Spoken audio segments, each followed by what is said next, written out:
আসসালামু আলাইকুম সবাইকে। সুপ্রিয় অ্যাডমিশন পরীক্ষার্থী, তোমাদের আজকে বাংলা লেকচার 5 হবে এবং এই 5 নম্বর লেকচারে তোমরা বাংলার আসলে কি আমরা পড়বো তোমরা দেখতেই পাচ্ছ স্লাইডে, যে ধ্বনি, নত্যবিধান এবং সত্যবিধান। এক কথায় ধ্বনি তত্ত্বের সাথে সম্পর্কিত যে ব্যাপারগুলো আছে সেগুলো আমরা আজকের ক্লাসে পড়ব। এবং কি পড়বো বলো তো? নত্য এবং সত্যবিধান পড়বো। তো তোমাদের ঘোষণা অনুযায়ী আসলে 2:35 ক্লাস হওয়ার কথা ছিল, একটু যান্ত্রিক ত্রুটির কারণে একটু লেট। ওকে, কোনো সমস্যা নেই, তোমরা একটু জয়েন করে ফেলবা এবং যারা এখন জয়েন করছো না পরবর্তীতে আবার ভিডিওটা কিন্তু দেখতে পারবা। ওকে, আচ্ছা। তো তোমরা যারা পেইড ব্যাচের স্টুডেন্ট আছো, আজকে থেকে আমাদের ক্লাসগুলো কিন্তু তোমরা শুধুমাত্র পেইড ব্যাচেই পাবা বা পেইড গ্রুপেই পাবা। তো এখনও তোমরা যারা জয়েন করো নাই একটু জয়েন করে ফেলবা এবং পেইড ব্যাচের মধ্যেই যে বন্ধুবান্ধবেরা আছে তাদেরকে তোমরা একটু ক্লাসে আসার জন্য একটু তড়িঘড়ি করবা আর কি। ওকে, ঠিক আছে। তো চলো আমরা আসলে আজকের ক্লাসটা শুরু করি। আমরা দেরি করব না, কারণ আজকে আমরা অনেক কিছু পড়বো। ওকে, আচ্ছা। তোমরা দেখো যে আমরা হচ্ছে কি পড়বো? ধ্বনি পরিবর্তন পড়বো, আমরা নত্যবিধান পড়বো এবং আমরা সত্যবিধান পড়বো। ওকে, আচ্ছা। আমরা কি ধ্বনি পরিবর্তন না, ধ্বনি তত্ত্ব পড়বো। এক কথায় ধ্বনি তত্ত্বের সাথে আলাদা আমি ধ্বনি পরিবর্তনটাকে একটু আলাদা করে অন্য একটা লেকচারের সাথে সেটাকে অ্যাড করেছি। তো আজকে শুধু ধ্বনি তত্ত্ব পড়বো, শুধু ধ্বনি পরিবর্তন বাদে ধ্বনির সাথে সম্পর্কিত যা আছে সব কিছু আমরা আজকের ক্লাসে পড়ে ফেলবো। দেন নত্যবিধান এবং সত্যবিধানও আমরা কি করব বলো তো? আজকের ক্লাসে পড়ে ফেলবো ইনশাল্লাহ। তো আসো আমরা আসলে প্রথম স্লাইডে যাচ্ছি, যে আমরা প্রথমে ধ্বনি পড়ছি। ওকে, ধ্বনি বলতে আসলে আমরা কি বুঝি বলো তো? ধ্বনি বলতে আসলে আমরা কি বুঝি? ধরো আমি একটা বর্ণ লিখছি, এখানে ধ্বনি যখন আমরা পড়ব তখন ধ্বনি পড়তে গেলে আমাদের একটা জিনিস আসবে, সেটা হচ্ছে ধ্বনি পড়তে গেলে আমাদের বর্ণর কথাটা কিন্তু আসবে। ওকে, বর্ণর কথাটা কিন্তু আসবে। কেন আসবে বলো তো? কারণ আমরা একটাকে হচ্ছে কি বলি বলো তো? যে ধ্বনি হচ্ছে মূলত কি, যে তুমি যখন লিখছো কোনো একটা তুমি যখন লিখছো বর্ণ, ধরো কোনো একটা লেখা লিখছো, ধরো তুমি হচ্ছে বর্ণ লিখছো সরেয়া। এই বর্ণটাকে যখন আমি কি করি বলতো? এই বর্ণের লিখিত রূপ, বা আমরা বলি যে সাংকেতিক চিহ্ন, মানে কোনো কিছু সাংকেতিক চিহ্নটাকে কি বলা হচ্ছে? বর্ণ বলা হচ্ছে। ওকে, সাংকেতিক চিহ্নকে এখন বলা হচ্ছে এই যে আমি হচ্ছে লিখলাম, এই লেখাটা যখন আমি কি করব? মুখে উচ্চারণ করব, তখন এটা আসলে বর্ণ না, এটার নাম কি? এটার নাম হচ্ছে ধ্বনি। এই জন্য কিন্তু ধ্বনি যখন আমরা পড়ি তখন কিন্তু বর্ণের আলোচনাটা আসে। ঠিক আছে, যে এটা হচ্ছে বর্ণ, কিন্তু যখন আমি এটা মুখে উচ্চারণ করলাম তখন কিন্তু এটার আর বর্ণ নাই, এটা হয়ে গেল কি বলতো? ধ্বনি। তো এখানে আমরা ধ্বনির সংজ্ঞা দেখতে পাচ্ছি, যে দেখো যে কোনো ভাষার উচ্চারণের ক্ষুদ্রতম এককই হলো ধ্বনি। মানে তুমি যখন উচ্চারণ করবা সেটা হতে পারে কোনো একটা শব্দের হচ্ছে অংশও হতে পারে, কিন্তু বলছে কোনো ভাষার উচ্চারণের ক্ষুদ্রতম একক। ওকে, তারপরে দেখো যে ভাষাকে বা ভাষার বাক প্রবাহকে বিশ্লেষণ করলে কতগুলো ক্ষুদ্রতম একক বা মৌলিক ধ্বনি পাওয়া যায়। এখানে বলা হচ্ছে যে তুমি ধরো একটা বড় একটা হচ্ছে শব্দ বললা, ওই শব্দটাও ধ্বনি, কিন্তু আলাদা আলাদা করে কিন্তু এগুলোকে ধ্বনি বলা হচ্ছে। ওকে, দেখো যে এখানে বলা হচ্ছে যেমন সরিয়, সরেয়া, ক, খ, এগুলো হচ্ছে এক একটা কি বলতো? ধ্বনি। কিন্তু আলাদা আলাদা করে যখন আমরা লিখছি এগুলো কিন্তু কি বলতো? শুধু লিখছি, মুখে কোনো কিছু বলছি না, এটা বর্ণ। কিন্তু যখন আমি মুখে বলছি, এই বর্ণটা যখন আমি মুখে বলছি তখন কিন্তু এটা কি বলতো? সেটা হচ্ছে ধ্বনি। ওকে, বলা হচ্ছে ধ্বনি মূলত কত প্রকার বলতো? ধ্বনি মূলত হচ্ছে দুই প্রকার। কি কি?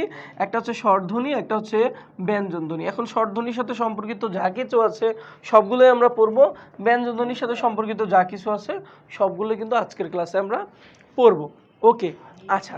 তাহলে দেখো যে ধ্বনি মূলত কত প্রকার? দুই প্রকার। একটা হচ্ছে স্বরধ্বনি, একটা হচ্ছে ব্যঞ্জন ধ্বনি। আজকের ক্লাসটা ইজি লাগবে একটু, কারণ স্বরধ্বনি ব্যঞ্জন ধ্বনি আমরা জানি, এগুলো হচ্ছে কাইন্ড অফ হচ্ছে রিডিং করার মতো লাগবে। কিন্তু কথা হচ্ছে আমরা হচ্ছে এগুলোই ভুলে যাই, এগুলোই আসলে আমরা ভুল করি। আমরা সৃজনশীল, আমরা হচ্ছে কিছু এমসিকিউ প্র্যাকটিস করবো এরপরে, তখন কিন্তু আমরা দেখবো। ওকে, দেখো যে স্বরধ্বনি। ওকে, আমরা প্রথমে পড়ছি স্বরধ্বনি। স্বরধ্বনি আসলে কাকে বলে আমরা কিন্তু জানি। দেখো যে ধ্বনি উচ্চারণের সময় মানুষ ফুসফুস থেকে কিছু বাতাস ছেড়ে দেয় এবং সেই বাতাস ফুসফুস কণ্ঠনালী দিয়ে এসে মুখ দিয়ে বের হওয়ার পথে বিভিন্ন জায়গায় ধাক্কা খেয়ে বা বাঁক খেয়ে এক এক ধ্বনি উচ্চারণ করে। যে ধ্বনিগুলো উচ্চারণের সময় এই যে বাতাস বলা হচ্ছে, এতগুলো হচ্ছে অহেতুক কথা। এই পর্যন্ত বলা হচ্ছে যে ধ্বনিগুলো উচ্চারণের সময় কি হয় বলতো? বাতাস বাধাপ্রাপ্ত হয় না, মানে বাতাস কোথাও বাধা পায় না, সেগুলোকে আমরা জানি যে স্বরধ্বনি বলে। যেমন হচ্ছে আমরা স্বরধ্বনিগুলো কিন্তু জানি। ওকে, খেয়াল করে, এগুলো উচ্চারণের সময় বাতাস ফুসফুস থেকে মুখের বাইরে বেরিয়ে আসতে কোথাও ধাক্কা খায় না, মানে সরাসরি বেরিয়ে আসার জন্য এগুলো স্বরধ্বনি। এখন বাধাপ্রাপ্ত যেগুলো হয় সেগুলো কি? যেগুলো বাধাপ্রাপ্ত হয় সেগুলো হচ্ছে ব্যঞ্জন ধ্বনি। ধ্বনি, এগুলো কিন্তু আমরা জানি। ওকে, তাহলে আমরা পরবর্তী স্লাইডে যাই। খেয়াল করো যে বর্ণ, এখন একটু আগে আমি বললাম যে বর্ণটা পড়া দরকার, যখনই আমি ধ্বনি পড়বো তখন কিন্তু আমার বর্ণের আলোচনাটা চলে আসবে। ওকে, দেখো যে বিভিন্ন ধ্বনিকে লেখার সময়, নির্দেশ করার সময় যে চিহ্ন ব্যবহার করা হয় বা যে সাংকেতিক চিহ্ন ব্যবহার করা হয় তাকে বর্ণ বলা হয়। বুঝতে পারছো? তার মানে কি, যে বর্ণ হচ্ছে লিখিত রূপ, আর ধ্বনি হচ্ছে কি বলতো, একটা কথা লিখে বলবো, ধ্বনি হচ্ছে কি মুখে উচ্চারিত রূপ। ওকে, মুখে উচ্চারিত রূপ, আর বর্ণটা কি বলতো, বর্ণটা হচ্ছে লিখিত রূপ। ঠিক আছে, ওই বর্ণটা যখন আমি লিখছি তখন হচ্ছে এটা বর্ণ, মুখে কোনো আওয়াজ করতেছি না। যখন ওই বর্ণটাকে আমি মুখে বলছি তখন কিন্তু এটা হচ্ছে ধ্বনি। ঠিক আছে, আমি একটু তোমাদের ওকে, হ্যাঁ হ্যাঁ ওকে, আচ্ছা, এটা কি ভালো প্লেসমেন্ট হয়েছে? ওকে, ঠিক আছে।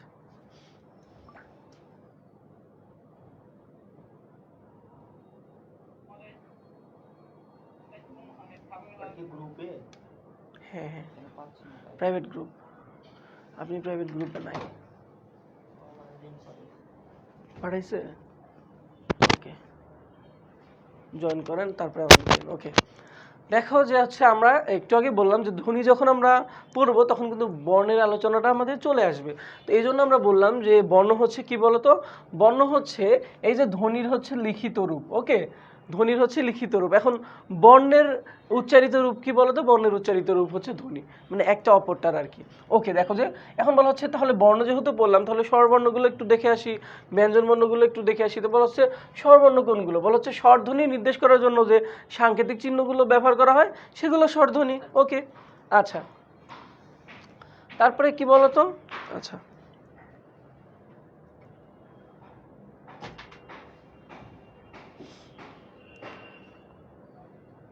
ওকে, তারপরে তোমরা একটু দেখো,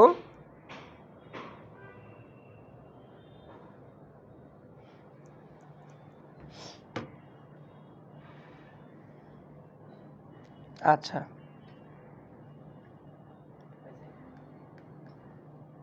ওকে,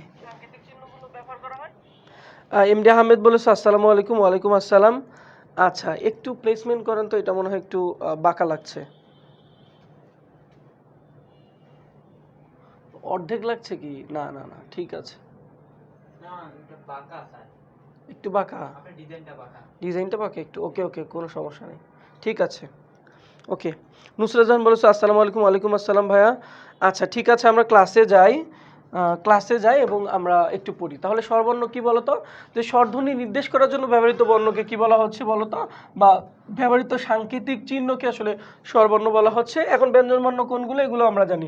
স্বরবর্ণ কয়টি? স্বরবর্ণ হচ্ছে 11টি, এগুলো কিন্তু আমরা জানি। দেখো খেয়াল করো যে ব্যঞ্জন বর্ণ কয়টি, বলা হচ্ছে ব্যঞ্জন ধ্বনি নির্দেশ করার জন্য ব্যবহৃত যে সাংকেতিক চিহ্নগুলো আছে বা বর্ণগুলো আছে সেগুলোকে বলা হচ্ছে কি বলো তো, ব্যঞ্জন বর্ণ। ঠিক আছে, আচ্ছা, এই ব্যঞ্জন বর্ণ কতগুলো?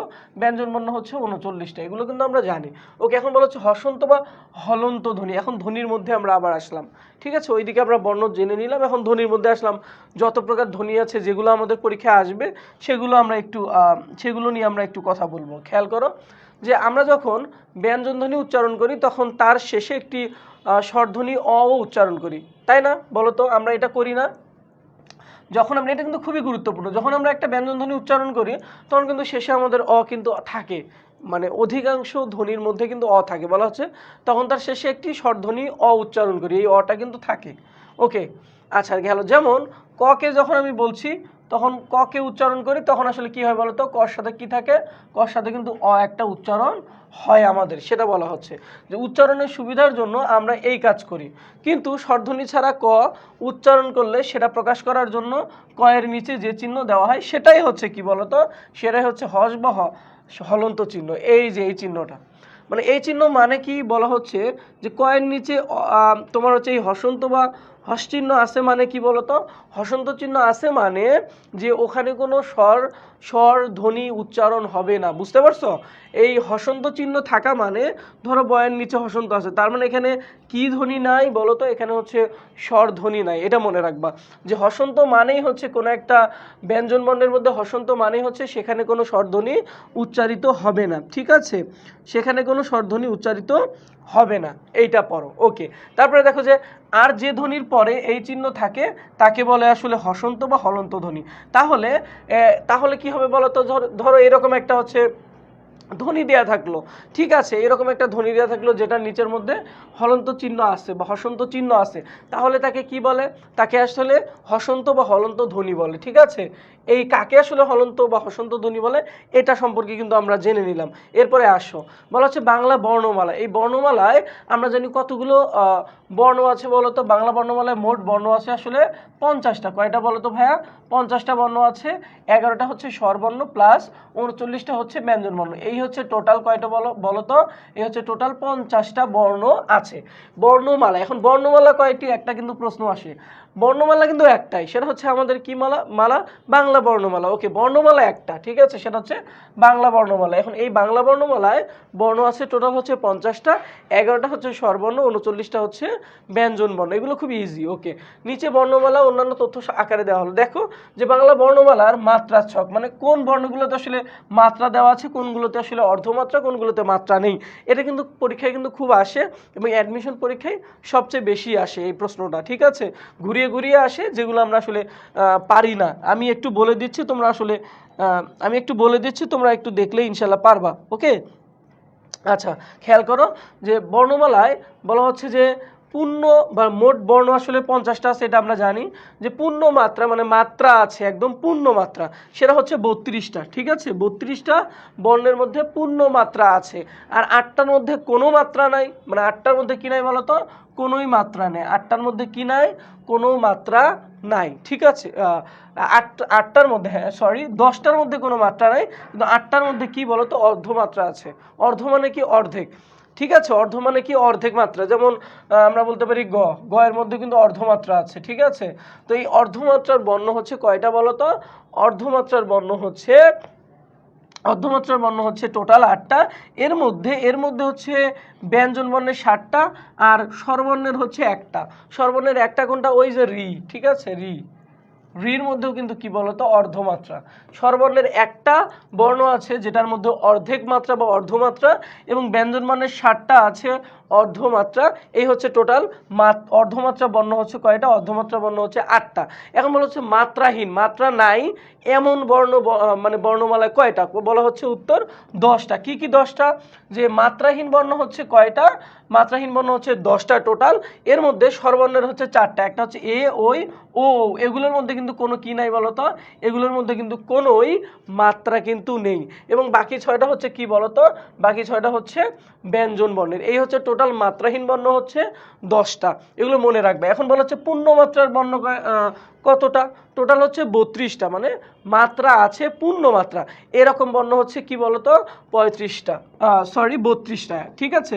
ওকে, দেখো তাহলে 32টা কি বলতো? 32টা বর্ণতে আসলে পূর্ণ মাত্রা আছে, অর্ধমাত্রা আছে 8টাতে, আর মাত্রাহীন হচ্ছে 10টা। এইটুকু জাস্ট মনে রাখো, আর বাদ বাকিগুলো একবার ছকের মধ্যে তুমি দেখে নিবা, তাহলে তোমার হয়ে যাবে। সব থেকে প্রশ্ন বেশি আসে সেটা হচ্ছে এই দুটো থেকে, যে পূর্ণ মাত্রার বর্ণ কয়টা? 32টা, আর মাত্রাহীন বর্ণ কয়টা? মাত্রাহীন বর্ণ হচ্ছে 10টা। এই দুইটা প্রশ্ন সবচেয়ে বেশি আসে পরীক্ষায়, জাস্ট এটা একটু মনে রাখবা। ওকে, এইটা একটু মনে রাখবা, তাহলে মোটামুটি তোমাদের এই প্রশ্ন আসার জায়গাটা ব্লক হয়ে যাবে। যে কোথা থেকে প্রশ্ন আসে সেটা আমাকে মনে রাখতে হবে। আবার বলি যে পূর্ণমাত্রার বর্ণ হচ্ছে 32টা আর মাত্রাহীন হচ্ছে 10টা, ঠিক আছে? এটা মনে রাখবা।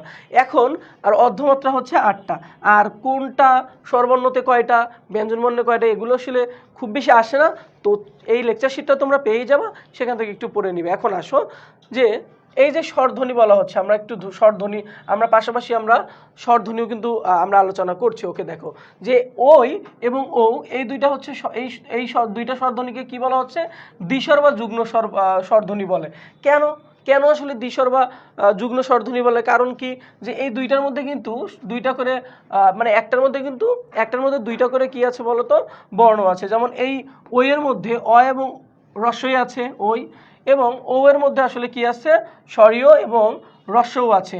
তাহলে এইভাবে দুইটা করে, যেহেতু একটা হচ্ছে এই জন্য এটাকে বলা হচ্ছে দ্বিস্বরধ্বনি বা যুগ্ম স্বরধ্বনি, বুঝতে পারছো? ওকে, অর্থাৎ বাংলা ভাষায় মৌলিক স্বরধ্বনি কয়টা বলো তো? বাংলা ভাষায় মৌলিক স্বরধ্বনি মূলত 9টা, ঠিক আছে? মৌলিক স্বরধ্বনি মূলত 9টা। আর যৌগিক হচ্ছে কয়টা? যৌগিক হচ্ছে 2টা। যৌগিক কয়টা বলো তো? যৌগিক কিন্তু 2টা। ওকে, যৌগিক স্বরধ্বনি 2টা, আর মৌলিক স্বরধ্বনি হচ্ছে কয়টা?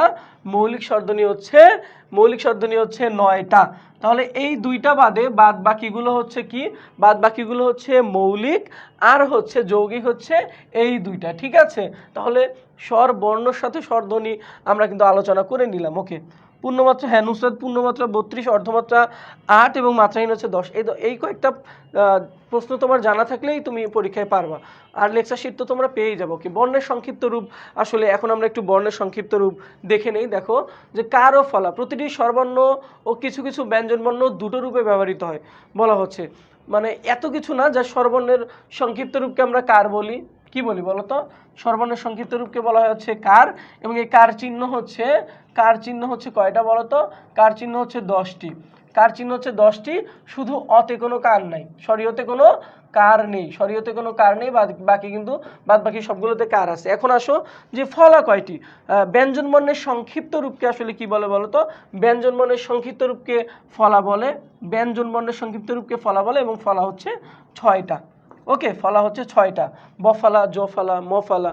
তো এই হচ্ছে তোমার এই কয়েকটা তথ্য কিন্তু জেনে নিলেই হলো যে স্বরবর্ণের সংক্ষিপ্ত রূপকে কার বলে। কার চিহ্ন হচ্ছে 10টি, এই 10টি, অতে কোনো কার নেই। আর ব্যঞ্জন বর্ণের সংক্ষিপ্ত রূপকে বলা হয় হচ্ছে ফলা, যেমন বফালা, মফালা, জফালা, ঠিক আছে? ওকে, আমরা পরবর্তী স্লাইডটাতে যাই। এখন বলা হচ্ছে এই যে বর্ণের সংক্ষিপ্ত রূপ আমরা বলছি, এবং এই যে স্বরবর্ণ বলা হচ্ছে যে এই স্বরধ্বনি, এতক্ষণ আমরা কি পড়লাম? বর্ণ পড়ছি, ধ্বনি পড়ছি, ঠিক আছে? একটু ইয়া করে পড়ছি আর কি। ওকে, দেখো যে এই যে স্বরধ্বনির কথা আমরা বলছি, এই স্বরধ্বনি উচ্চারণের স্থান। ওকে, স্বরধ্বনি উচ্চারণের স্থান, এটা একটু কেটে দিলাম আমি, ওটা আসছে আর কি। স্বরধ্বনি উচ্চারণের স্থান, খেয়াল করো যে স্বরধ্বনি উচ্চারণের স্থান অনুযায়ী আসলে কোন ধ্বনিটাকে কি বলা হয়, এই ধরনের প্রশ্ন কিন্তু আসে। কোনটা সম্মুখ স্বরধ্বনি, কোনটা পশ্চাৎ স্বরধ্বনি, তো এই ধরনের প্রশ্ন কিন্তু আসে। খেয়াল করো যে এই যে জিভের উচ্চতা অনুযায়ী এটাকে ভাগ করা হয়েছে কি বলতো? উচ্চ, একটা হচ্ছে উচ্চ, একটা উচ্চ মধ্য, একটা হচ্ছে নিম্ন মধ্য, একটা হচ্ছে নিম্ন। জিভের উচ্চতা অনুযায়ী, জিভের অবস্থান অনুযায়ী বলা হচ্ছে একটা সম্মুখ সামনের দিকে, একটা হচ্ছে মধ্য, আর একটা হচ্ছে পশ্চাৎ মানে পেছনের দিকে, আর একটা হচ্ছে ঠোঁটের উন্মুক্তি মানে তোমার ঠোঁটটা কতটুকু সংবৃত হচ্ছে, কতটুকু আসলে বিবৃত হচ্ছে কিংবা অর্ধ বিবৃত হচ্ছে, সেটার উপরেও কিন্তু তোমার হচ্ছে কি করে বলতো? সেটার উপরেও তোমার এই উচ্চারণ স্থানটা বা উচ্চারণের তোমার কোথা থেকে উচ্চারণ হচ্ছে স্বরধ্বনিগুলো, সেটা কিন্তু প্রভাব ফেলে। ওকে, দেখো যে জিভের উচ্চতা অনুযায়ী আমরা যদি বলি যে উচ্চ, তোমাকে যদি বলা হয় যে উচ্চ, এটা কি বলতো? উচ্চ স্বরধ্বনি কোনটা, বা জিভের উচ্চতা অনুযায়ী উচ্চ সম্মুখ স্বরধ্বনি কোনটা, তখন আমরা কি বলবো বলতো? উচ্চ সম্মুখ স্বরধ্বনি হচ্ছে রস্বই। ওকে, এখন যদি আমি বলি যে উচ্চ পশ্চাৎ স্বরধ্বনি কোনটা, উচ্চ পশ্চাৎ স্বরধ্বনি কোনটা, তখন হবে হচ্ছে রস্বউ, ঠিক আছে? তাহলে তোমাকে যদি বলে যে নিচের কোনটি উচ্চ সম্মুখ স্বরধ্বনি, তখন হবে রস্বই। তখন কি হবে বলতো? তখন হবে রস্বই। এখন তোমাকে যদি প্রশ্ন করে যে এই যে উচ্চ পশ্চাৎ স্বরধ্বনি কোনটা, তখন হবে কি? তখন হবে হচ্ছে রস্ব। ওকে, তারপরে কি যে উচ্চ মধ্য সম্মুখ স্বরধ্বনি কোনটা, এইভাবে প্রশ্ন আসবে। উচ্চ মধ্য সম্মুখ স্বরধ্বনি হচ্ছে এ। ওকে, এন্ড উচ্চ মধ্য পশ্চাৎ স্বরধ্বনি কোনটা? উচ্চ মধ্য পশ্চাৎ স্বরধ্বনি হচ্ছে ও। ওকে, আচ্ছা, এখন হচ্ছে নিম্ন মধ্য সম্মুখ স্বরধ্বনি কোনটা? নিম্ন মধ্য সম্মুখ স্বরধ্বনি হচ্ছে এ, এবং নিম্ন মধ্য কি বলতো? নিম্ন মধ্য পশ্চাৎ স্বরধ্বনি হচ্ছে অ, স্বরীয়। ওকে, তারপর হচ্ছে নিম্ন মধ্য, শুধু নিম্ন মধ্য। ওকে, এটা বলছে নিম্ন মধ্য, ওই নিম্ন মধ্য আর এই নিম্ন মধ্য কিন্তু পার্থক্য আছে, এই জায়গায় আমরা গুলিয়ে ফেলি। এবং বলছে এই যে নিম্ন মধ্য, এইটা হচ্ছে সরেয়া, ঠিক আছে? এভাবে আসবে। এখন ঠোঁটের উন্মুক্তি অনুযায়ী তোমার হচ্ছে এটার উচ্চারণটা কেমন, কোনটা সংবৃত কোনটা অর্ধবৃত্ত, এগুলো কিন্তু তোমরা জানো, এগুলো কিন্তু অনেক আগের পড়া, ওকে? এগুলো কিন্তু মোটামুটি তোমরা জানো, এবং এগুলো হচ্ছে তোমার কাছে এখন ইজি লাগবে, আবার অনেকের কাছে একটু জটিল লাগবে, যেগুলো কেমনে মনে রাখবো, একটু হচ্ছে রিভাইজ দিতে হবে, তাহলেই তোমার মনে থাকবে, ঠিক আছে? ওকে, এখন বলা হচ্ছে এই লেকচার শিটটা কিন্তু তুমি পেয়ে যাবা। ওকে, খেয়াল করো যে এখন আসি যে এখন আসো যে এই যৌগিক স্বরধ্বনিগুলো একটু আগে আমি বললাম না, ওকে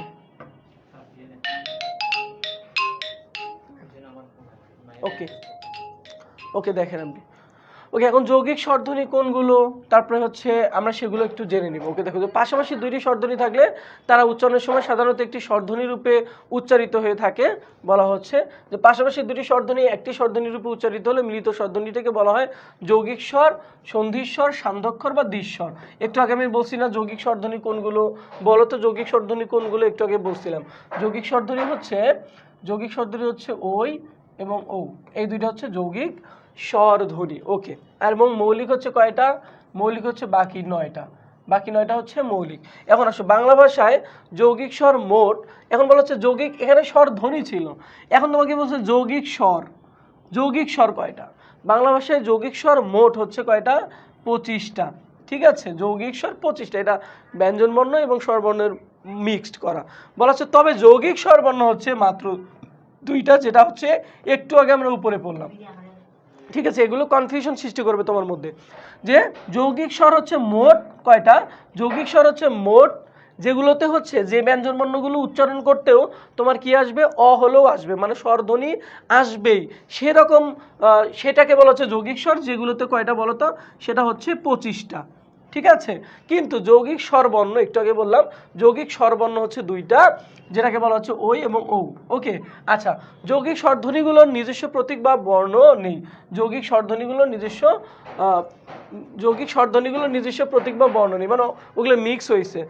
একটু পরে আমরা আসলে দেখতে পারবো। দেখো যে উচ্চারণ অনুযায়ী ব্যঞ্জনধ্বনিগুলোকে অনেকগুলো ভাগে ভাগ করা হয়েছে।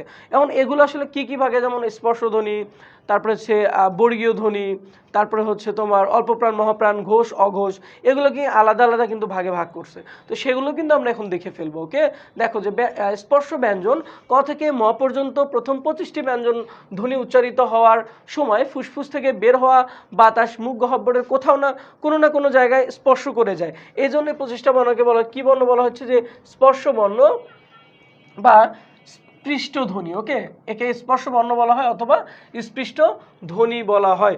তাহলে স্পর্শ ব্যঞ্জন কোনগুলো? এই যে ক থেকে ম পর্যন্ত যে 25টা, এবং এই 25টাকে কয়টা বর্গে ভাগ করা হয়েছে? এই 25টাকে হচ্ছে 5 5 25। ওকে, এই 25টাকে কি 5 5 25। ওকে, মানে প্রত্যেকটা বর্গের মধ্যে 5টা বর্গে ভাগ করা হয়েছে, 5টা বর্গে ভাগ করা হয়েছে। এবং কি বলতো, যে ক থেকে উম পর্যন্ত হচ্ছে একটা বর্গ, যেটাকে আমরা কি বলছি? ক বর্গ। তারপরে চ থেকে চ ছ ইয় পর্যন্ত হচ্ছে কি বলতো? ইয় পর্যন্ত একটা বর্গ, যেটাকে বলা হচ্ছে চ বর্গ। প্রত্যেকটা বর্গের যে নামকরণ হয় সেটা কি দিয়ে বলতো? বর্গের প্রথম বর্ণ দিয়ে ওই বর্গের নামটা হয়ে যায়। ওকে, দেখো এখন বলা হচ্ছে অল্পপ্রাণ এবং মহাপ্রাণ ধ্বনি কোনগুলো। আমি বলি, তুমি হচ্ছে অল্পপ্রাণ এবং মহাপ্রাণ ধ্বনি আমরা একটু পরে আসলে একটা ছক দেখব, সেখানে আমরা হচ্ছে করে নিব। তবে অল্পপ্রাণ কোনগুলো এবং মহাপ্রাণ কোনগুলো এটা বোঝার জন্য আমি তোমাকে জাস্ট বলবো যে জোর বিজোড়টা মনে রাখো। জোর এবং বিজোড় কি বলতো? জোর বিজোড় কি? যে বর্গের বিজোড় যে আমরা পাই, বর্গের বিজোড় যে ধ্বনিগুলো পাই, সেগুলো কি বলতো? সেগুলো হচ্ছে অল্পপ্রাণ। এবং জোর যে পাই, বর্গের যে জোর ধ্বনিগুলো আমরা পাবো, জোরগুলো হচ্ছে মহাপ্রাণ। জোরগুলো কি প্রাণ বলতো? জোরগুলো হচ্ছে মহাপ্রাণ, আর বিজোড়গুলো হচ্ছে অল্পপ্রাণ। এখন কি, যেমন ক এবং গ, এই দুইটা কি বলতো? এগুলো হচ্ছে বিজোড়। খ এবং ঘ এই দুইটা কি? এই দুইটা হচ্ছে জোর। তার মানে কোনগুলো মহাপ্রাণ? যে আমি যদি ক বর্গের কথা বলি, তাহলে হচ্ছে এখানে খ হচ্ছে জোর, যেহেতু 2 নম্বরে আছে, এবং ঘ হচ্ছে 4 নম্বরে আছে বর্ণ হিসাবে বা বর্গের মধ্যে, তাহলে এগুলো হচ্ছে মহাপ্রাণ। অল্পপ্রাণ কোনগুলো? আমি যদি ক বর্গের কথা বলি, তাহলে ক হচ্ছে 1 নম্বরে আছে মানে বিজোড়, এবং গ হচ্ছে 3 নম্বরে আছে মানে হচ্ছে কি বলতো? বিজোড়। তার মানে এই দুইটা হচ্ছে অল্পপ্রাণ। এখন অল্পপ্রাণ কেমনে চিনবো? আমি সবচেয়ে সহজ কথা বলে দিয়েছি, সংজ্ঞার মধ্যে আমরা যাবো না। সংজ্ঞার মধ্যে না গিয়ে আমরা কোথায় জোর জোর আছে, কোথায় বিজোর আছে। ওকে, সংজ্ঞার মধ্যে গেলে আমি পারবো না কোনটাতে জোর দেওয়া হচ্ছে আর কোনটাতে জোর কম করা হচ্ছে। তো এগুলো আসলে আমরা জোর বেশি কম আসলে বুঝতে গেলে তো আমি হচ্ছে কি করব বলো তো, গুলিয়ে ফেলবো। এই জন্য বলা হচ্ছে যে অল্প প্রাণগুলো হচ্ছে বিজোর, বর্গের বিজোর ধ্বনিগুলো, এবং মহাপ্রাণগুলো হচ্ছে বর্গের হচ্ছে জোর ধ্বনিগুলো। ওকে, তাহলে আমাদের আর কোনো ঝামেলা হবে না। ওকে, তারপরে যাই, খেয়াল করো ঘোষ এবং অঘোষ। ঘোষ এবং অঘোষ কি একটু পরে আমরা কিন্তু একটা হচ্ছে চার্টের মধ্যেও দেখবো। তারপরে হচ্ছে আমি তোমাদের বলছি যে ঘোষ কোণগুলো অঘোষ কোণগুলো। এই ঘোষ কোণগুলো অঘোষ, অঘোষ হচ্ছে প্রথম দুইটা বর্গের প্রথম দুইটা যে ধ্বনি আমরা পাবো সেগুলোকে আমরা কি বলবো বলো তো, আমরা প্রথম দুইটা। ওকে ওকে, দেখো বর্গের প্রথম, দেখো বর্গের প্রথম দুইটা ধ্বনি প্রথম। ওকে, বর্গের প্রথম দুইটি হচ্ছে কি বলতো, প্রথম দুইটি হচ্ছে অঘোষ, প্রথমে অঘোষ। ওকে, প্রথম দুইটি অঘোষ, এবং বর্গের শেষের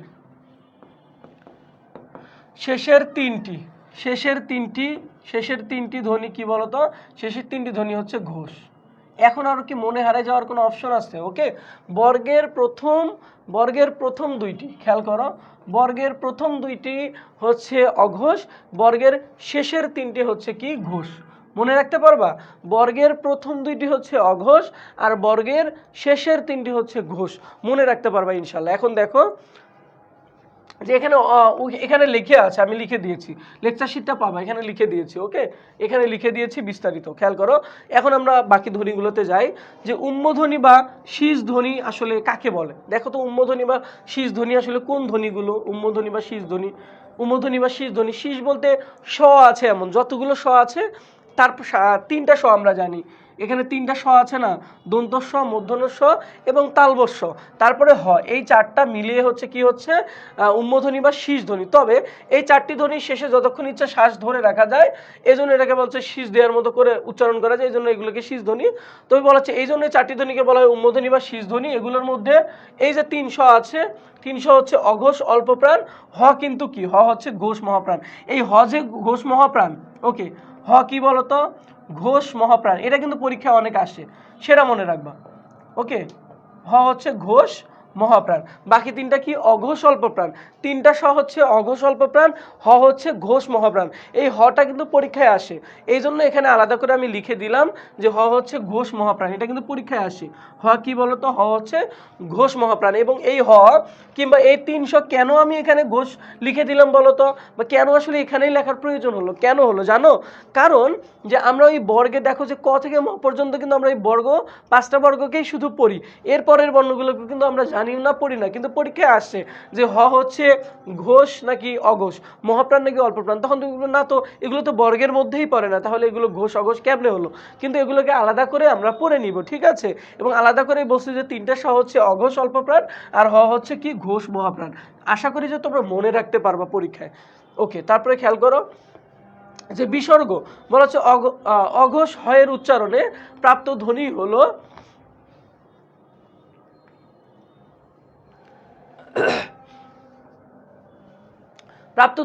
বিসর্গ। যেমন বাংলায় একমাত্র বিস্ময়সূচক অব্যয়ের শেষে বিসর্গ ধ্বনি পাওয়া যায়। বিস্ময়সূচক অব্যয়ের শেষে যেগুলো পাওয়া যায় সেগুলো হচ্ছে বিসর্গ। পদের মধ্যে এই বিসর্গ বর্ণটি থাকলে পরবর্তী ব্যঞ্জনের উচ্চারণ দুইবার হয়, যদি কোনো একটা পদের সব মধ্যে হয়। কিন্তু বিসর্গ ধ্বনির উচ্চারণ হয় না। বিসর্গ ধ্বনির কি আসলে আমরা উচ্চারণ করি না, ওইটাকে বরঞ্চ কি করি, দ্বিত্ব করি। ওকে, দেখো যে কম্পনজাত ধ্বনি কোনটা, কম্পনজাত ধ্বনি কোনটা, র, ঠিক আছে? কম্পনজাত ধ্বনি হচ্ছে র ধ্বনি। উচ্চারণের সময় জিহ্বার অগ্রভাগ কম্পিত হয় বা কাঁপে এবং দন্তমূলের কয়েকবার আঘাত করে র উচ্চারিত হয়। এজন্য রকে কি বলা হয় বলতো, এই ববিন্দু রকে কিন্তু কম্পনজাত ধ্বনি বলা হয়, যেটা কিন্তু পরীক্ষায় আসবে। তাহলে ববিন্দু রকে বা বয়বিন্দু রকে কি বলা হয়, বয়বিন্দু রকে কিন্তু কম্পনজাত ধ্বনি বলা হয়। ওকে, তারপরে লেখো তারণজাত ধ্বনি কোনগুলো? দেখো ধয়বিন্দুরা, এই ডয়বিন্দুরা এবং ধয়বিন্দুরা হচ্ছে কি বলতো, তারণজাত ধ্বনি। বলা হচ্ছে উচ্চারণের সময় জিহ্বার অগ্রভাগের নিচের দিক বা তলদেশ উপরের দাঁতের মাথায় বা দন্তমূলে দ্রুত আঘাত করে বা তাড়না করে, মানে খুবই দ্রুত এটা হচ্ছে দাঁতটা লাগে তোমার ইয়ের সাথে, ওকে, অগ্রতালুর সাথে। দেখো এই জন্য এদেরকে তারণজাত ধ্বনি বলা হচ্ছে। ওকে, আর কিছু পড়তে হবে না। এখানে দেখো পার্শ্বিক ধ্বনি কি বলতো, পার্শ্বিক বর্ণ হচ্ছে ল। পার্শ্বিক বর্ণ হচ্ছে কি বা পার্শ্বিক ধ্বনি হচ্ছে ল, এটা মনে রাখবা, এটা হচ্ছে ল। পার্শ্বিক বর্ণ বা পার্শ্বিক ধ্বনি হচ্ছে ল। খেয়াল করো অনুনাসিক বা নাসিক্য ধ্বনি কোনগুলো, আমরা কিন্তু শুধু ওই শেষেরটা করে পড়ি। হ্যাঁ, আচ্ছা দেখো, প্রত্যেকটা বর্গের শেষেরটা, প্রত্যেকটা বর্গের শেষেরটা হচ্ছে কি নাসিক্য ধ্বনি। প্রত্যেকটা বর্গের শেষেরটা হচ্ছে নাসিক্য ধ্বনি এবং এগুলোও কিন্তু নাসিক্য ধ্বনি। এই যে অন্বেষ্য বিসর্গ, এই দুইটাও কিন্তু কি বলতো নাসিক্য ধ্বনির মধ্যে পড়বে। ঠিক আছে, এই যে অনুনাসিক বা নাসিক্য ধ্বনি কোনগুলো, বর্গের শেষের, যেমন উম, এইদিকে হচ্ছে ইয়, তারপরে হচ্ছে দন্তন্য, মূর্ধন্য, ম, এগুলো হচ্ছে বর্গের একদম শেষ বর্ণ।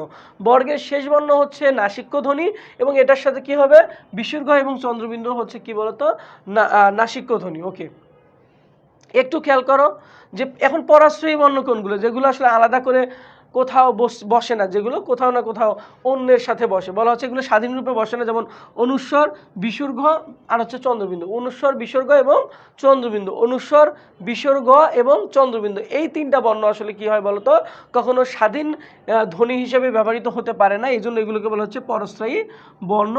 ওকে, আচ্ছা, এগুলোকে পরস্থায়ী বর্ণ বলে।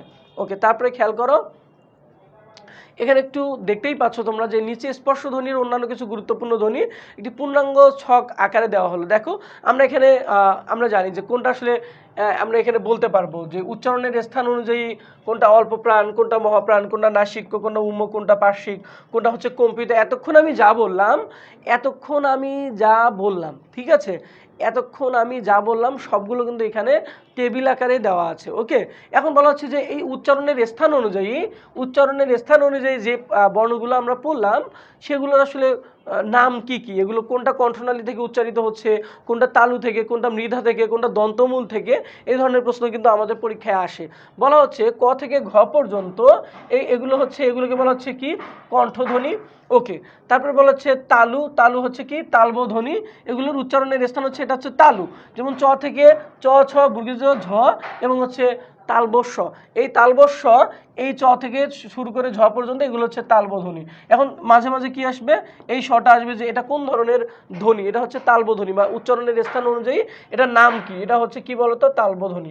ওকে, ট, ঠ, ড, ঢ, মূর্ধন্য, তারপরে এখানে উনতাস্তির জ, বয়বিন্দুরা, ডয়বিন্দুরা, ঢয়বিন্দুরা, এগুলো হচ্ছে মূর্ধন্য ধ্বনি, যেগুলো মৃধা থেকে উচ্চারণ হয়। ওকে, এগুলো হচ্ছে মূর্ধন্য ধ্বনি। দেখো ত, থ, দ, ধ, দন্তন্য, ল এবং দন্ত স, এক্সট্রা করে কি আছে ল এবং দন্ত স আছে, যেগুলো কি ধ্বনি বলতো দন্তধ্বনি, যেগুলো দন্তমূল থেকে উচ্চারিত হয়। তারপরে খেয়াল করো ওষ্ঠ কোনগুলো, এবং ওষ্ঠ থেকে অনেক বেশি প্রশ্ন আসে। ওষ্ঠ মানে হচ্ছে ঠোঁট, তোমার ঠোঁটের সাথে কোন ধ্বনিগুলো উচ্চারিত হয়, দেখো প থেকে প, প, ফ, ব, ভ, ম, এই কয়েকটাই হচ্ছে কি ওষ্ঠ কিন্তু ধ্বনি। তারপরে দেখো উম, ইয়, দন্তন্য, মূর্ধন্য এবং ম, এগুলো আসলে কি, এগুলো হচ্ছে অনুনাসিক ধ্বনি। একটু আগে বলছিলাম এগুলো হচ্ছে অনুনাসিক ধ্বনি। ঠিক আছে, আশা করি কিন্তু তোমরা এগুলো কিন্তু এখন পারবা এবং এই ছকটা তোমাদের হাতে যখন যাবে তুমি কিন্তু একবার পড়ে নিয়ে তুমি কিন্তু পারবা। বলা হচ্ছে এখানে এই ছক দেওয়ার পরে বলা হচ্ছে উল্লেখ্য কণ্ঠধ্বনিকে জিহ্বামূলীয় এবং মূর্ধন্য ধ্বনিকে দন্তমূল প্রতিবেষ্টিত ধ্বনিও বলে, মানে কণ্ঠ ধ্বনিকে আবার কি বলে জিহ্বামূলীয় ধ্বনিও বলে এবং মূর্ধন্য ধ্বনিকেও আবার দন্তমূল প্রতিবেষ্টিত ধ্বনিও কিন্তু বলে মাঝে মাঝে। বলা হচ্ছে অন্তস্থ ধ্বনি কোনগুলো, যে উনতাস্তির জ, বয়বিন্দুরা, ল, ব, এগুলোকে বলা হচ্ছে অন্তস্থ ধ্বনি। ওকে, দেখো এখন আরো একটি শব্দের স্বাধীনভাবে ব্যবহৃত হয় না, এগুলো কোনো শব্দে আসলে কি হয় না বলতো স্বাধীনভাবে ব্যবহৃত হতে দেখা যায় না যদিও। ওকে, এখন আসলে যে আমরা সংখ্যায় ধ্বনিতত্ত্ব এতক্ষণ আমরা কি পড়লাম সেগুলো একটু সংখ্যায় পড়বো আমরা। ঠিক আছে, খুব ছোট করে আমরা কিন্তু পড়ে ফেলবো। ওকে, এতক্ষণ আমরা কি পড়লাম সেটা কিন্তু আমরা খুব ছোট করে আসলে পড়ে ফেলবো।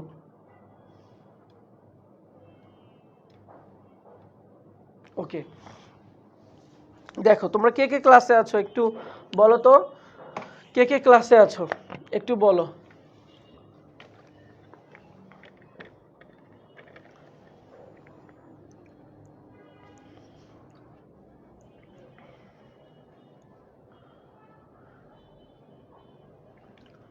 ওকে, হাসিব আছো, তানজিম রহমান, শিশির আছো, আর কে কে আছো জানি না, আমি দেখলাম আর কি। ওকে, খেয়াল করো যে সংখ্যায় ধ্বনিতত্ত্ব আমরা এতক্ষণ যা পড়লাম সেগুলোকে একটু সংখ্যায় আমরা পড়বো, যেন আমাদের পুরো আমাদের লেকচারটাকে একটু সামারাইজ করতে পারি, একটু ছোট করতে পারি এবং মনে রাখতে পারি। ওখানে খেয়াল করো যে বাংলা বর্ণমালার সংখ্যা হচ্ছে একটা, মানে যেটা হচ্ছে নাম কি বাংলা বর্ণমালা। এখানে অনেকে আমরা বলি যে 50টা, বর্ণমালা একটা কিন্তু বর্ণমালায় বর্ণ হচ্ছে 50টা, এটা মনে রাখো। ওকে, বাংলা বর্ণমালায় মোট বর্ণের সংখ্যা হচ্ছে কয়টা? 50টা। দেখো বাংলা বর্ণমালায় অসংযুক্ত বর্ণের সংখ্যা হচ্ছে কয়টি বলতো? ওকে, 50টি। বাংলা বর্ণমালায় মোট ধ্বনির সংখ্যা হচ্ছে কয়টি? মোট ধ্বনি আছে হচ্ছে 37টি। 30টি হচ্ছে কি, এটা হচ্ছে মৌলিক ধ্বনি হবে। এখানে মৌলিক ধ্বনি, মোট মৌলিক ধ্বনি। ওকে, এখানে মৌলিক কথাটা হবে। মৌলিক ধ্বনির সংখ্যা হচ্ছে 37টি। এই 60টি হচ্ছে মৌলিক ধ্বনি না, এখানে বলা হচ্ছে মৌলিক ধ্বনি। ওকে, মৌলিক ধ্বনি। মৌলিক ধ্বনি বাংলা বর্ণমালায় মোট ধ্বনির সংখ্যা আছে কয়টা? বলা হচ্ছে 37টা টোটাল আছে। ওকে, 37টা টোটাল আছে। এখানে হচ্ছে ব্যঞ্জন বর্ণের হচ্ছে কয়টা বলতো? 30টা। এটা একটু বাইরের এক্সট্রা আসছে। ওকে, বাংলা বর্ণমালায় স্বরবর্ণ হচ্ছে 11টি, মৌলিক স্বরধ্বনি হচ্ছে 60টি। মৌলিক হচ্ছে কয়টি বলতো? 60টি। মৌলিক স্বরবর্ণ হচ্ছে কয়টি? মৌলিক স্বরবর্ণ হচ্ছে 6টি। আর স্বতন্ত্র স্বরধ্বনি হচ্ছে একটি, যেটা হচ্ছে এ আমরা বলি। যৌগিক স্বরধ্বনি যেটাকে আমরা বলি যুগ্ম স্বর, সন্ধিস্বর, সান্ধ্যক্ষর, আমরা এগুলোকে বলি হচ্ছে 25টি। আর যৌগিক স্বরবর্ণ বা যৌগিক স্বর জ্ঞাপক হচ্ছে দুইটা, একটা হচ্ছে ওই আর একটা হচ্ছে ঔ। ওকে, আচ্ছা, একটা হচ্ছে ওই আর একটা কি বলতো? এখানে লেখা নাই, আমি লিখে দিই। একটা হচ্ছে ওই, একটা হচ্ছে ঔ। এই যে দেখে নিলাম। এখন তো হ্রস্ব স্বর হচ্ছে 4টা। কি কি 4টা? স্বরীয়, রস্বই, হ্রস্ব এবং খ। দীর্ঘস্বর হচ্ছে 7টা। কি? সরেয়া, দীর্ঘই, এটা হচ্ছে, এটা মানে এক্সট্রা চলে আসছে। ওকে, খেয়াল করো। অর্ধস্বর হচ্ছে 4টি। অর্ধস্বর হচ্ছে এই যে 4টি, ও, রস্বই, রস্ব এবং এ। অর্ধস্বর, দীর্ঘস্বর কোনটা, হ্রস্ব স্বর কোনটা, এগুলো কিন্তু আমরা সংখ্যায় দেখে নিলাম। একটু সামনের দিকে যাই, যে সংক্ষিপ্ত স্বরের কার হচ্ছে, মানে যেটাকে বলে স্বরবর্ণের সংক্ষিপ্ত রূপ হচ্ছে 10টা। অবাদে নীলিবর্ণ হচ্ছে একটি, নীলিবর্ণ হচ্ছে অ। সংক্ষিপ্ত ব্যঞ্জনকে বলা হচ্ছে ফলা, 6টি হচ্ছে ফলা। একটা মফালা, নফালা, জফালা, রফালা, বফালা, লফালা, এই হচ্ছে ফলা। মফালা, নফালা, জফালা, রফালা, তারপর হচ্ছে বফালা এবং লফালা। মোট ব্যঞ্জনবর্ণ 39টি, মোট ব্যঞ্জন ধ্বনি হচ্ছে 30টি। 30 এবং 7, তাহলে মোট ধ্বনি হচ্ছে কয়টা? মোট ধ্বনি হচ্ছে 37টা। ওকে, বর্গীয় বর্ণ হচ্ছে 25টি। ওকে, 25টি হচ্ছে বর্গীয় বর্ণ। বর্গীয় ধ্বনি হচ্ছে 23টি। ওকে, তারপর হচ্ছে দেখো কি নাসিক্য ব্যঞ্জন বা নাসিক্য বর্ণ বা অনুনাসিক বর্ণ হচ্ছে 60টি। কি কি বলা হচ্ছে? কি কি 60টি? ওই যে প্রথমে আমি বলছিলাম শেষের, বর্গের শেষের গুলো, তারপর হচ্ছে অনুস্বর, বিসর্গ। ওকে, নাসিক্য ধ্বনি বা অনুনাসিক ধ্বনি হচ্ছে 3টা। বর্ণ কিন্তু বেশি, ধ্বনি হচ্ছে 3টা। একটা হচ্ছে এখানে আবার আসছে, এটা হচ্ছে উম হবে, উম, দন্তন আর হচ্ছে ম। তারপরে দৃষ্টধ্বনি বা মুষ্ঠ বর্ণ হচ্ছে 4টা। স্পর্শ ব্যঞ্জন বা স্পর্শ বর্ণ হচ্ছে তোমার কতগুলো আমরা জানি? 16টি। আচ্ছা, তারপরে বলা হচ্ছে পার্শ্বিক ধ্বনি হচ্ছে একটা, যেটাকে আমরা ল বলছি। ল হচ্ছে পার্শ্বিক ধ্বনি। তারপরে খেয়াল করো, উম্ম বর্ণ হচ্ছে 4টা, উম্ম বর্ণ হচ্ছে 4টা, এই হ সহ। উম্ম ধ্বনি কিন্তু আবার 3টা। একটা হচ্ছে শুধু কি বাদে বলতে? একটা সবাদে, সেটা হচ্ছে কি? এই মূর্ধন্য সবাদে, মূর্ধন্য সবাদে, বাকিটা হচ্ছে উম্মধ্বনি। শীষ বর্ণ হচ্ছে 3টি, এই 3টা, এটা হচ্ছে মূর্ধন্য স। শীষ ধ্বনি হচ্ছে 2টা, একটা হচ্ছে কি? তালবস্য, একটা হচ্ছে দন্তস্ব। তাড়িত ধ্বনি বা তারণজাত বর্ণ হচ্ছে 2টা, একটা ডয়বিন্দু র, একটা ঢয়বিন্দু র। কম্পিত ধ্বনি বা কম্পনজাত বর্ণ হচ্ছে একটা, বয়বিন্দু র। অন্তস্থ বর্ণ হচ্ছে 4টি, লেখা আছে। অন্তস্থ ধ্বনি হচ্ছে 3টি। অযোগবাহ বর্ণ হচ্ছে 2টা, অযোগবাহ বর্ণ হচ্ছে 2টা, এখানে দেওয়া নেই। পরাশ্রী বর্ণ হচ্ছে 3টা, যেগুলো আমরা দেখে আসছি, অনুস্বর, বিসর্গ, চন্দ্রবিন্দু। আর বর্ণাতিরিক্ত চিহ্ন হচ্ছে 2টা, একটা হচ্ছে হসন্ত, একটা হচ্ছে রেফ, এই 2টা হচ্ছে চিহ্ন। এগুলো আমরা সংখ্যায় দেখে নিলাম একটু। ওকে, খেয়াল করো যে অভিধান এর এই বর্ণানুক্রম, এই অভিধান থেকে কিন্তু খুব বেশি প্রশ্ন আসে, তাই তো? অভিধান থেকে কিন্তু খুব বেশি প্রশ্ন আসতে আমরা দেখি, অভিধান থেকে কিন্তু আমরা খুব বেশি প্রশ্ন আসতে কিন্তু আমরা দেখি। ঠিক আছে, আমরা অভিধান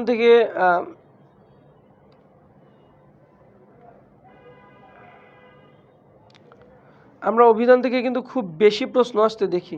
ঠিক আছে, আমরা অভিধান থেকে প্রশ্ন আসতে খুব বেশি দেখি। তো এখন আমরা আসলে সেই অভিধানটা দেখে ফেলবো। অভিধানটা আমরা দেখে ফেলবো, ঠিক আছে। দেখো আমাদের সাধারণ যেমন ইংরেজি ডিকশনারি শব্দটির বাংলা অর্থ অভিধান, এটা তো আমরা জানি। তো এগুলো আমরা জানি যে বাংলা ভাষা রয়েছে সমৃদ্ধ অভিধান, মানে একটা অভিধান আছে যে অভিধান অনুযায়ী বর্ণানুক্রমগুলো সাজানো। এখন বলা হচ্ছে সাধারণ যে বর্ণানুক্রম সেটা কেমন, ওই সাধারণ বর্ণানুক্রম যে 50টা যেভাবে তুমি সাজাইছো, যে সব কিছু সরিয় থেকে তুমি ওই পর্যন্ত সাজাইলা, তারপরে ক থেকে তুমি চন্দ্রবিন্দু পর্যন্ত সাজাইলা, ঠিক আছে।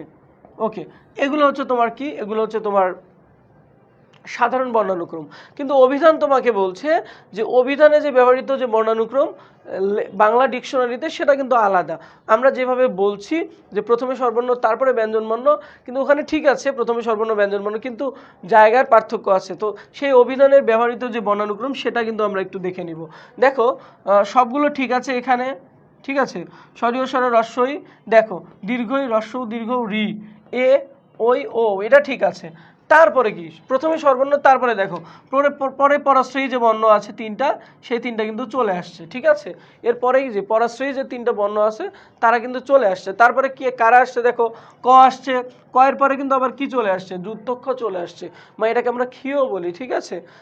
পরে কিন্তু আমরা ক্ষীয় বলি। কয়ের পরে, খয়ের পরে গ ঘ উম চ ছ বর্গীয় ঝ ইয় ট ঠ ড, দেখো ড ঠিক ছিল, কিন্তু ড এর পরে আবার যেটা দেখতে যার মতো সেটা চলে আসছে। ড এর পরে কি, ডয় বিন্দু র, ঢ আছে এখন, তার মানে ঢ এর পরে কি, ঢয় বিন্দু র। ওকে, ঢয় বিন্দু র ওখানে মনে হয় আসে নাই, তো ওখানে হচ্ছে ঢয় বিন্দু র হবে। ওকে, ঢয় বিন্দু র। তারপরে দেখো মূর্ধন্য, ঠিক আছে। তারপরে ত, তারপরে কি, ত এর পরে কি হবে, খণ্ড তো হবে। ত এর পরে কি হবে বলো তো, খণ্ড তো হবে। খণ্ড তো হচ্ছে মানে খণ্ড তো হচ্ছে ত এর একটা খণ্ডিত রূপ। তারপরে থ, দ, ধ, দন্ত ন, প, ফ, ব, ভ, ম, জ, তারপরে কি উন্তাস্তীয়, তারপরে বয়বিন্দু র, তারপরে ল, তারপরে 300 একসাথে, 300 একসাথে। হ হচ্ছে একদম শেষের বর্ণ। দেখো 300 কি কি, তালবস্য, মূর্ধন্যস্ব আর হচ্ছে দন্তস্ব একসাথে, দেন হচ্ছে তারপরে কি বলতো, এই হ হচ্ছে কি বলতো, হ হচ্ছে একদম শেষের বর্ণ। এটা কি অনুযায়ী বলতো, অভিধান অনুযায়ী, বাংলা অভিধান অনুযায়ী যে সাজানো বর্ণানুক্রমটা সেটা কিন্তু এরকম। এটা কিন্তু আমাদের মুখস্থ করে নিতে হবে, কেননা আমাদের কিন্তু শব্দ দিয়ে পরীক্ষায় আসবে। কি আসবে বলতো ভাইয়া, পরীক্ষায় কিন্তু শব্দ দিয়ে আসবে, পরীক্ষায় কিন্তু শব্দ আসবে, তখন কিন্তু বর্ণানুক্রমটা আসবে না। হয়তো বর্ণানুক্রম এভাবে আসতে পারে যে বাংলা অভিধানে বা বাংলা অভিধানের শেষের বর্ণ কোনটি, সেটা হচ্ছে হ, এভাবে কিন্তু আসতে পারে। কিন্তু সবচেয়ে বেশি যে প্রশ্নটা আসে সেটা হচ্ছে কেমন বলতো, সেটা হচ্ছে চারটা শব্দের গুচ্ছ দেওয়া থাকবে, অপশন 1, অপশন 2, অপশন 3, তিনটা বা চারটা করে শব্দের গুচ্ছ দেওয়া থাকবে একটাতেই। এখন তোমাকে বের করতে হবে যে অভিধান অনুযায়ী বর্ণানুক্রম শব্দগুচ্ছ কোনটা। তার মানে তোমাকে এই অভিধান অনুযায়ী যে শব্দগুলো লেখা আছে, আমরা এই ধরনের এমসিকিউ কিন্তু প্র্যাকটিস করব। দেখো খেয়াল করো, এই ধরনের এমসিকিউ প্র্যাকটিস করবো। এখানে খেয়াল করো যে একটা হচ্ছে A number, B number, C number আর হচ্ছে ডি নাম্বার। ওকে, অভিধান অনুযায়ী নিচের কোন বর্ণানুক্রমটি সঠিক হবে, এটা ওকে সঠিক, কোন বর্ণানুক্রমটি সঠিক, খেয়াল করো তো অভিধান অনুযায়ী কোন বর্ণানুক্রমটা সঠিক।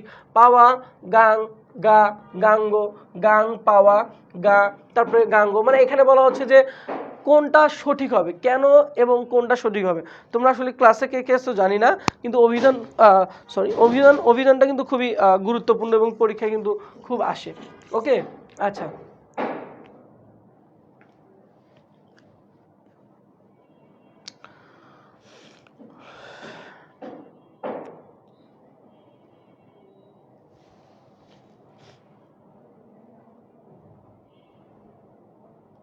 সবাই একটু কমেন্ট করি কে কে আছি ক্লাসে।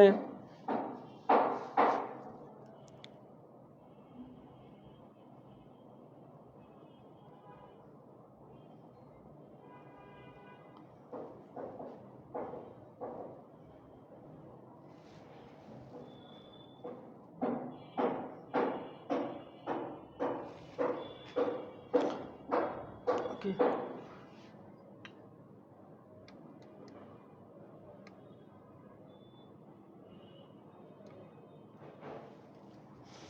ওকে,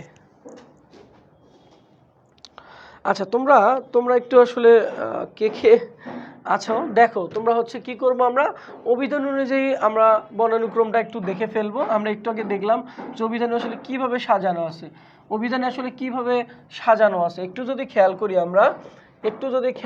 দেখো যে পাওয়া, আমরা আসলে খেয়াল করব যে আমরা হচ্ছে প্রথমে বর্ণ দিয়ে মিলে কিনা সেটা চেষ্টা করব। দেখো যে পাওয়া, তারপরে হচ্ছে প্রথমে প আছে তারপরে গ আছে, তার মানে এখানে ক্রস, এখানে ক্রস, বর্ণানুক্রম অনুযায়ী সাজানো নাই।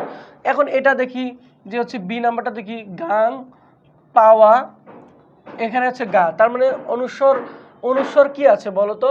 এই চন্দ্রবিন্দু তো আগে থাকবে, এই অনুস্বর তো পরে পরে থাকবে। ওকে ওকে, এটাও আমার ঠিক আছে, কিন্তু এখানে গয়ের গা উমগ এটা কিন্তু আগে থাকতো, তো এটা কিন্তু কি হচ্ছে, এটা হচ্ছে ভুল আছে, মানে এলোমেলো। ওকে, তারপরে কি দেখো যে গান অনুস্বর আছে, গা আছে, গাঙ্গ আছে, পাওয়া আছে। দেখো পটা হচ্ছে পরে, গাটা আগে, চন্দ্রবিন্দুটা পরে, উমগটা এখানে আছে, এখন পাওয়া আছে। এখন এখানে দেখি ঘ নাম্বারটা, এখানে এটা মোটামুটি ঠিক ছিল। তারপরে দেখি গাং গি পাওয়া আর হচ্ছে গাঙ্গ। দেখো এখানে রস্যকার, এখানে এই গিটা কি আগে আসতে হতো, ঠিক আছে, এই গাঙ্গের পরেই গি, ঠিক আছে, কিন্তু এই গিটা আগে আসতে হতো কারণ এখানে অনুস্বর আছে। তার মানে কি বলতো, এটাও হয় না। তাহলে কি সঠিক উত্তর হচ্ছে সি। মানে আমরা জাস্ট কি করব, যখন আমরা আসলে কি দিয়ে বোনাতে পারবো না, যখন আমরা বর্ণ দিয়ে আমরা মিলাতে পারবো না, তখন আমরা সংক্ষিপ্ত রূপ মানে হচ্ছে আমরা হচ্ছে ওই আকার, হ্রস্বইকার, দীর্ঘইকার এগুলো দিয়ে মেলানোর চেষ্টা করব। বলা হচ্ছে অভিধান অনুযায়ী নিচের কোন বর্ণানুক্রমটা সঠিক।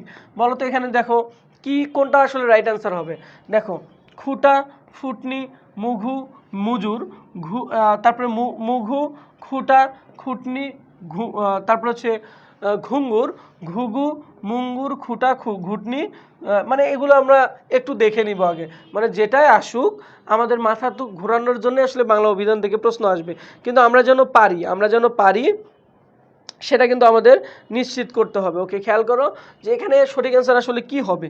সঠিক অ্যান্সার আসলে কি হবে, দেখো যে আমরা খেয়াল করব যে কিভাবে আছে আসলে।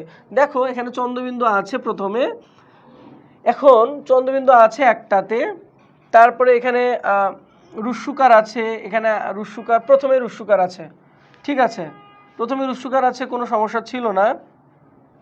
দেখো এখন এখানে হচ্ছে ফ আগে আসছে, ফটা আগে আসছে। ওকে, তার মানে কি ফটা তো আগে আসবে না, তার মানে কি ভুল, প ফ ব ভ ম।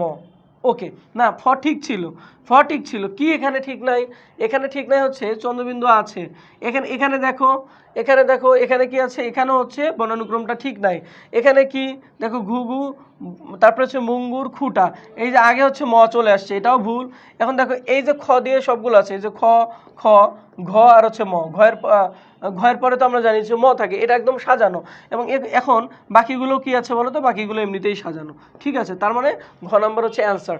আর এটা অভিধান বর্ণনা অনুযায়ী মানে অভিধান অনুযায়ী যে বর্ণানুক্রমগুলো আসে, সেই শব্দগুচ্ছগুলো প্র্যাকটিস করার জন্য আমরা হচ্ছে কি করব বলো তো, আমরা হচ্ছে বিগত বছরের যে প্রশ্নগুলো ওগুলো হচ্ছে বেশি সলভ করে ফেলবো, তাহলে বেশি সুবিধা হবে। এখানে জাস্ট সুটা একটা হচ্ছে অ্যান্সার দেওয়ার চেষ্টা করছিলাম আমি। ওকে, দেখো যে এখানে আসলে অনেকগুলো প্রশ্ন আছে, যেগুলো আসলে কি বলতো বিভিন্ন বিশ্ববিদ্যালয়ে ভর্তি পরীক্ষায় চলে আসছে। তো সেগুলো আমরা যদি একটু দেখে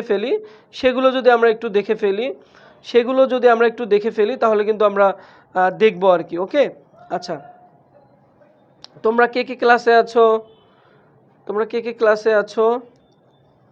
আচ্ছা, আমরা এই এখন এমসিকিউগুলো দেখব, যে এমসিকিউগুলো আসলে বিভিন্ন পরীক্ষায় আসছে, ঢাকা বিশ্ববিদ্যালয়ে অ্যাডমিশনে আসছে, অন্যান্য বিশ্ববিদ্যালয়ে অ্যাডমিশনের মধ্যে চলে আসছে। সেই প্রশ্নগুলো আমরা কি করব বলো তো, সেই প্রশ্নগুলো আমরা দেখে ফেলবো, সেই এমসিকিউগুলো দেখে ফেলবো। তোমরা যারা ক্লাসে আসো আমার আগে কিন্তু উত্তর করে ফেলতে পারো, ঠিক আছে, আমার আগে উত্তর করে ফেলতে কিন্তু পারো তোমরা। ওকে, আচ্ছা, আমরা প্রথমে দেখছি কি বলতো, যে প্রথমে প্রশ্ন দেখো, যে তোমরা প্রথম প্রশ্নটা দেখতে পাচ্ছ যে কোনটি শব্দের উদাহরণ, শব্দ কোনটা দিয়ে আসলে শব্দ বোঝায়, উনতাস্তির জ, ট, খ নাকি ক্ষিয়, কোনটা আসলে শব্দের উদাহরণ তোমরা বলতে পারবা বলো তো? উনতাস্তির জ, ট, খ, এই খ দিয়ে কিন্তু শুধু শব্দ বোঝায়, ডিকশনারিতে দেখবা খ দিয়ে কি বোঝায় বলো তো, খ দিয়ে কিন্তু শব্দ বোঝায়। ওকে, নিচের কোনটি অঘোষ ধ্বনি নয়, অঘোষ ধ্বনি নয়। দেখো নিচের কোনটি অঘোষ ধ্বনি নয়। আমরা কি বলছিলাম, অঘোষ কোনগুলো, ঘোষ কোনগুলো? আমরা বলছিলাম যে বর্গের প্রথম দুইটা বর্ণ, আমরা বলছিলাম বর্গের প্রথম দুইটা বর্ণ হচ্ছে কি, প্রথম দুইটা বর্ণ হচ্ছে অঘোষ, বর্গের প্রথম দুইটা বর্ণ হচ্ছে অঘোষ, আর শেষের তিনটা হচ্ছে কি ঘোষ। দেখো এখানে অঘোষের কথা বলছে, বর্ণের প্রথম দুইটা ক, ত, আচ্ছা ত, থ, দ, ধ, এখন অঘোষ ধ্বনি নয়। ওকে, এটাও অঘোষ, এটাও অঘোষ, প, ফ, প, ফ, এটাও হচ্ছে অঘোষ। তার মানে কি বলতো, এই যে ম একদম বর্গের শেষের বর্ণ, সেটা কিন্তু আসলে কি না বলতো, সেটা কিন্তু হচ্ছে অঘোষ না, সেটা কিন্তু হচ্ছে ঘোষ, সেটা কিন্তু কি বলতো ঘোষ। তার মানে এটা হচ্ছে উত্তর। তারপরে দেখো মহাপ্রাণ ধ্বনি কোনটা, আমি মহাপ্রাণে বলছিলাম যে ফর্মুলা হচ্ছে জোর এবং বিজোড় দিয়ে হিসাব করবা। মহাপ্রাণ ধ্বনি মানে জোরগুলো, আর অল্প প্রাণ মানে হচ্ছে বিজোড়গুলো। ওকে, অল্প প্রাণ মানে বিজোড়গুলো, মহাপ্রাণ মানে জোরগুলো। দেখো মহাপ্রাণ ধ্বনি বলছে গ অল্প প্রাণ, ট, ঠ, তার মানে কি ট, ঠ, ড, ঢ মূর্ধন্য, তারপরে কি এখানে বলো ত, থ। ওকে, ত, থ, ওইদিকে আমরা না যাই, জাস্ট ত, থর মধ্যে আমরা মহাপ্রাণ পাইছি। প্রথমে ত, তারপরে কি বলো তো থ, আর যেহেতু এটা জোরের মধ্যে আছে 2 নাম্বার, তার মানে এটা হচ্ছে কি মহাপ্রাণ। কোনটি কম্পনজাত ধ্বনি, একটু আগে বললাম না কম্পনজাত ধ্বনি কোনটা, কম্পনজাত ধ্বনি কোনটা বলো তো, বয়বিন্দুরা হচ্ছে কম্পনজাত ধ্বনি। তোমরা কে কে উত্তর করছো আমার আগে আগে কে কে উত্তর করছো বলো তো? আচ্ছা, কম্পনজাত, ওকে, আচ্ছা কম্পনজাত। ওকে, তারপরে দেখো 5 নম্বর খেয়াল করো যে ভাষার মূল উপাদান কি, ভাষার মূল উপাদান হচ্ছে ধ্বনি। যখন ভাষার কথা বলবে তখন কি বলতো, এরকম একটা আমরা হচ্ছে শর্ট ভিডিও কিন্তু আমি তোমাদের জন্য রয়্যাল এডুকেশনের পেজে আসলে আমি তোমাদের দিয়েছিলাম, পাবলিক পেজে আর কি, মানে এক কথায় এখানে তো তোমরা সিক্রেট গ্রুপে ক্লাস করছো, ওখানে হচ্ছে পেজে দিয়েছিলাম যেটা পাবলিক আর কি।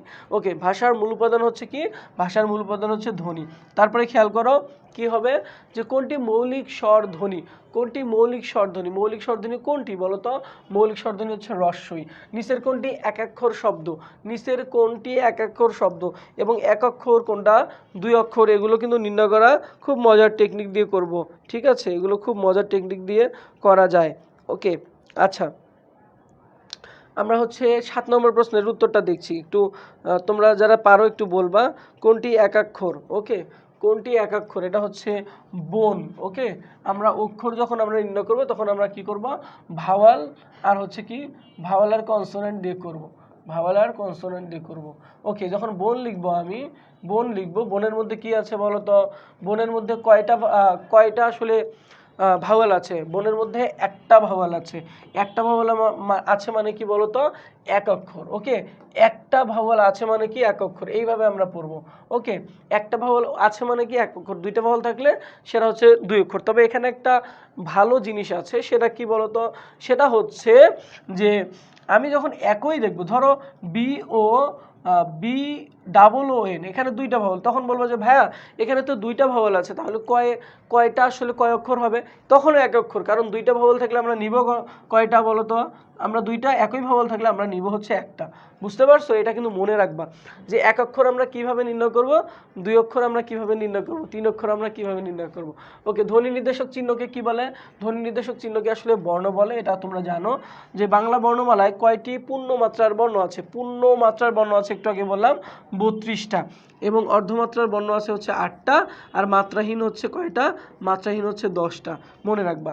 তারপরে দেখো এই যে যুক্ত বর্ণ, এই যুক্ত বর্ণটির সঠিক রূপ কোনটা বলো তো, 10 নম্বরের উত্তরটা তোমরা করো, যুক্ত বর্ণের সঠিক রূপ কোনটা, এগুলো কিন্তু আসবে পরীক্ষায়, এগুলো কিন্তু পরীক্ষায় আসবে, ঠিক আছে, এগুলো কিন্তু পরীক্ষায় আসবে। খেয়াল করো যে এখানে কি কি আছে বলো তো, ক, একটা হচ্ছে ক্ষীয় আছে, ক্ষীয়র মধ্যে কি আছে, ক্ষীয়র মধ্যে এটা আছে মানে ম আছে, তাহলে ক এবং কি, ক এবং মূর্ধন্য স, তো আমরা জানি যে আমরা ক্ষীয়কে ভাঙলে বা যুক্তক্ষকে ভাঙলে ক এবং মূর্ধন্য স পাই, এবং যেহেতু শেষে এটা আছে তার মানে এখানে আরেকটা এক্সট্রা কি আছে, একটা হচ্ছে ম আছে, ঠিক আছে, তার মানে সঠিক উত্তর হচ্ছে বি। ওকে, তারপর একটা খেয়াল করো যে বাংলা ভাষার কয়টি বর্ণে মাত্রা নেই, বলে মাত্রাহীন বর্ণ কয়টা, মাত্রাহীন বর্ণ একটু আগে বললাম যে মাত্রাহীন বর্ণ হচ্ছে 10টা, তবে অর্ধমাত্রা হচ্ছে 8টা, অর্ধমাত্রা হচ্ছে কি, অর্ধমাত্রা হচ্ছে 8টা। খেয়াল করো, ব্যঞ্জন বর্ণের সংক্ষিপ্ত রূপকে কি বলা হয়? ব্যঞ্জন বর্ণের সংক্ষিপ্ত রূপকে বলা হয় হচ্ছে ব্যঞ্জন বর্ণের, সেটা হচ্ছে কি বলতো? ব্যঞ্জন বর্ণের হচ্ছে ফলা, কিন্তু স্বরবর্ণের হচ্ছে কি বলতো? স্বরবর্ণের হচ্ছে কার। ফলা হচ্ছে 6টি, ফলা হচ্ছে 6টি, আর কার হচ্ছে কি বলতো? কার হচ্ছে 10টি। ওকে, পাশাপাশি অবস্থিত এবং দ্রুত উচ্চারিত দুটি স্বরের যুক্ত রূপকে কি বলে? পাশাপাশি উচ্চারিত এবং দ্রুত উচ্চারিত দুটি স্বরের যুক্ত রূপকে কি বলে? সান্ধ্যক্ষর, অর্ধস্বর, পরাশ্রয়ী স্বর নাকি যুক্তাক্ষর? একটু আগে আমি পড়ে আসছি, বলো 13 নম্বরটা কি হবে বলো দেখি।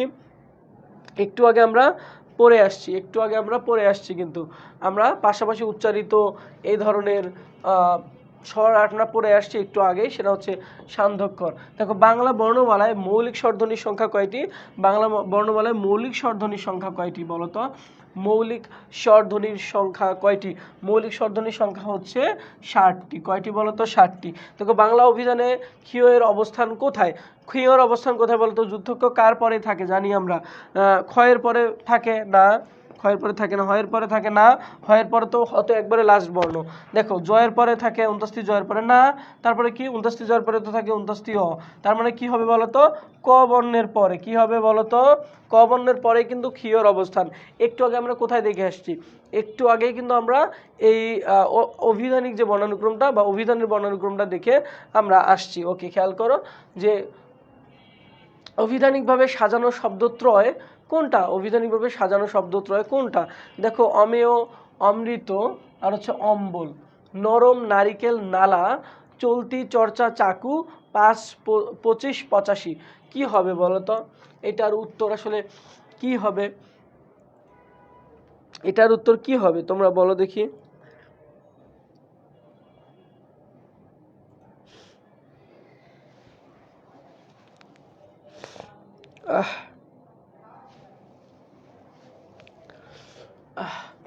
অভিধানিকভাবে সাজানো শব্দত্রয় একটু আগে আমি বললাম না তোমাদের, একটু বলো কি হবে? আচ্ছা, মানে এখানে আমরা হচ্ছে আগে খেয়াল করব যে বর্ণ অনুযায়ী কোনগুলো ঠিক আছে। ওকে, তুমি অ দিয়ে শুরু করো, প্রথমে একার আছে, এখানে আবার রি আছে, এখানে আবার অ উচ্চারণ আছে। প্রথমে যদি অম্বল থাকতো,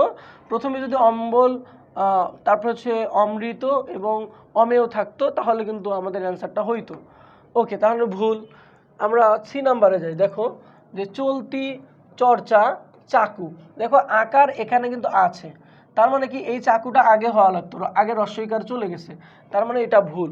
তারপরে 5, 25, 85, এই 85টা কোথায়? এই 25-এর আগে কিন্তু হওয়া উচিত ছিল, তাই তো? কারণ এখানে প্রথমে রস্বইকার আছে, তার মানে এটা ভুল। তারপরে দেখো কি নরম, এখানে ঠিক আছে, নারিকেল আ আছে, আ দিয়ে শুরু হয়েছে, দেন নালা, ঠিক আছে, না, নরম, নারিকেল, নালা, এটা কিন্তু আমার সঠিক অ্যান্সার। আমরা হচ্ছে যখন বর্ণ দিয়ে পারবো না, তখন কিন্তু আমরা বর্ণের যে সংক্ষিপ্ত রূপ তখন সেটা দিয়ে কিন্তু আমরা চেষ্টা করব। দেখো, এই যুদ্ধক্ষয় আকার এর বিশিষ্ট রূপ কোনটা? এর বিশিষ্ট রূপ কোনটা বলো তো? এইটার বিশিষ্ট রূপ কোনটা? 17 নম্বর প্রশ্নের উত্তরটা কি দিতে পারবা আমাকে? আমাদের আরো নতশত বিধান আছে, আমি একটু টানবো এখন, পারবা ইনশাল্লাহ। ওকে, আমাকে একটু বলবা যে এই যে প্রশ্নটা করলাম এটার সঠিক উত্তর আসলে কোনটা হবে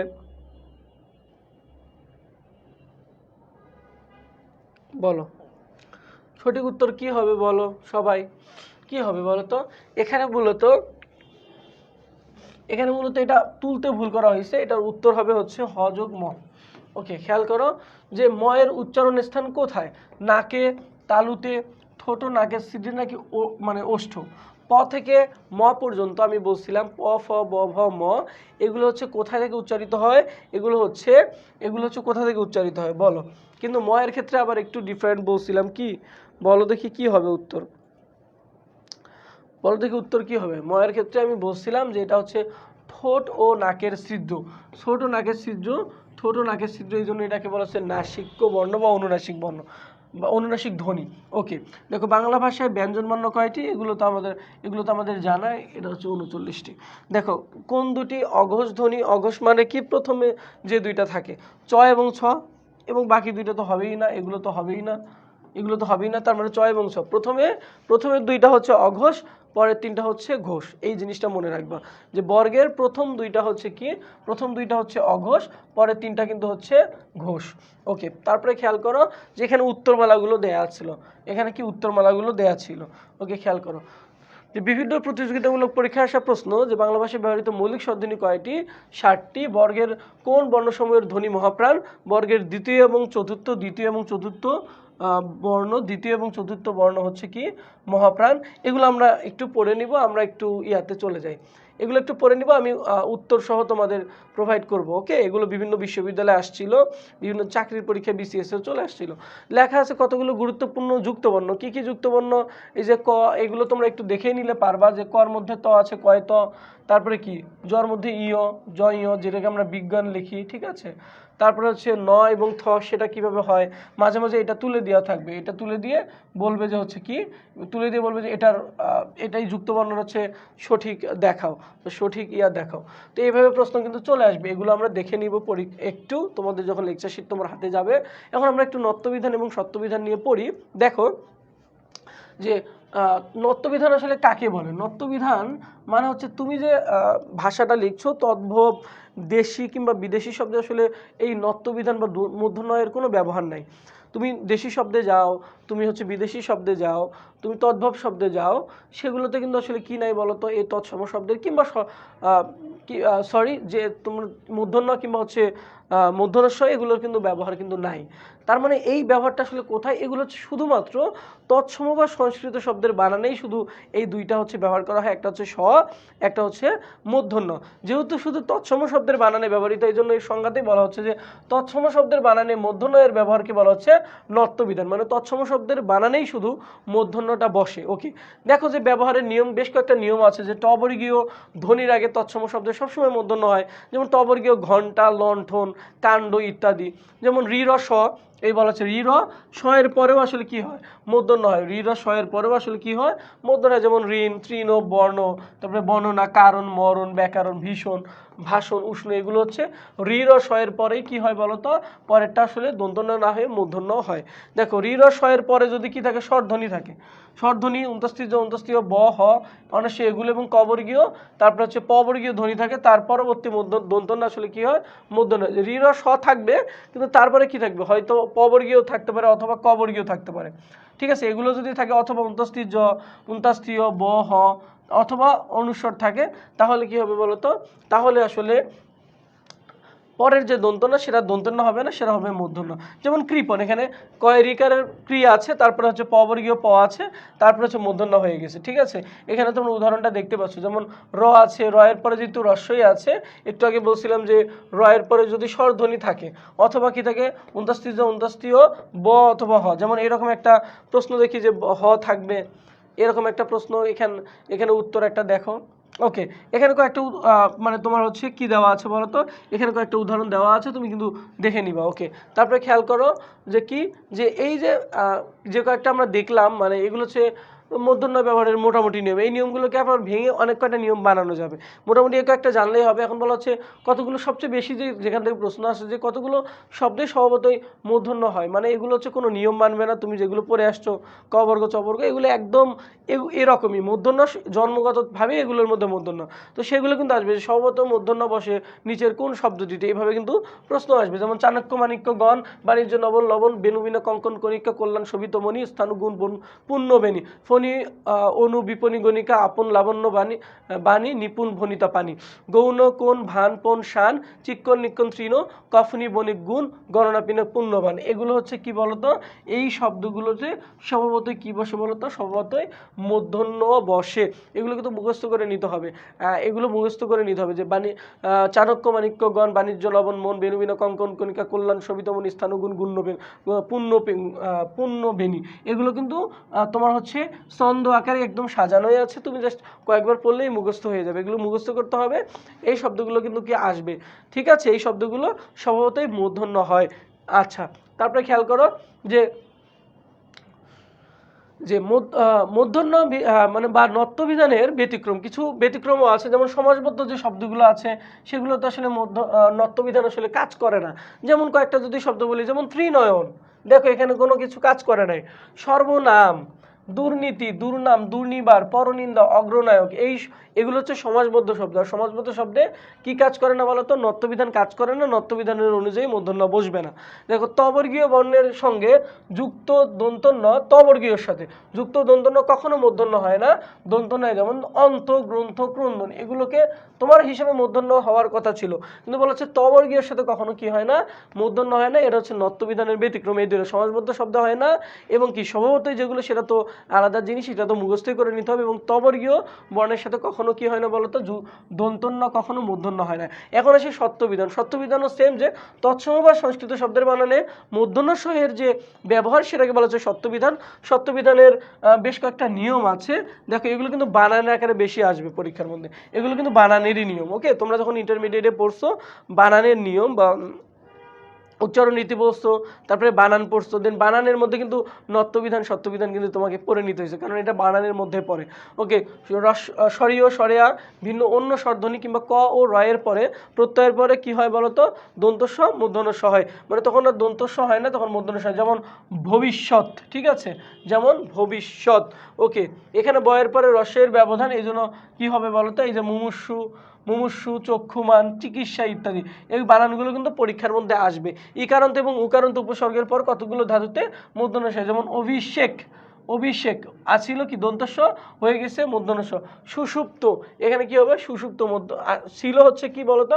ছিল দন্তস্ব হয়ে গেছে কি মূর্ধন্য স। এবং রি এবং রিকারের পর স হয়, রিকারের পর, যেমন ঋষি, কৃষক, উৎকৃষ্ট, দৃষ্টি, সৃষ্টি ইত্যাদি হচ্ছে রিকার হয়। তবর্গীয় ধ্বনির সঙ্গে কি হয় বলতো? তবর্গীয় ধ্বনির সঙ্গে মূর্ধন্য স হয়, যেমন কষ্ট, স্পষ্ট, নষ্ট, কাষ্ঠ, ওষ্ঠ ইত্যাদি।